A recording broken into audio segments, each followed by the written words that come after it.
Hello అండి. ఈరోజు వీడియోలో వెల్లుల్లిపాయ కారాన్ని ఎలా చేయాలో చూపిస్తానండి. చాలా సింపుల్‌గా, టేస్టీగా బిగినర్స్ అయినా, బ్యాచిలర్స్ అయినా చేసుకోవచ్చండి. ఇది జలుబు చేసినా, లేదంటే కూరగాయలతో తిని తిని బోర్ కొట్టినా ఒక్కసారి ఇలా ట్రై చేయండి. ముందుగా రోట్లో 2 స్పూన్ల వరకు కారం, అలానే హాఫ్ స్పూన్ జీలకర్ర, హాఫ్ స్పూన్ రాళ్ళుప్పు వేసుకొని కొంచెం దంచుకోండి.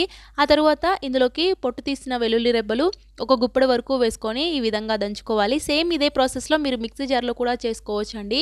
చాలామంది ఇలా నూరుకొని డైరెక్ట్‌గా అన్నంలో వేసుకొని కొంచెం నెయ్యి వేసుకొని తింటారు. దీన్ని తాలింపు వేసుకొని తింటే ఇంకా టేస్ట్ బావుంటుందండి. ముందుగా కళాయిలో ఆయిల్ వేసుకోండి. ఆయిల్ కొంచెం ఎక్కువగానే పట్టిద్ది.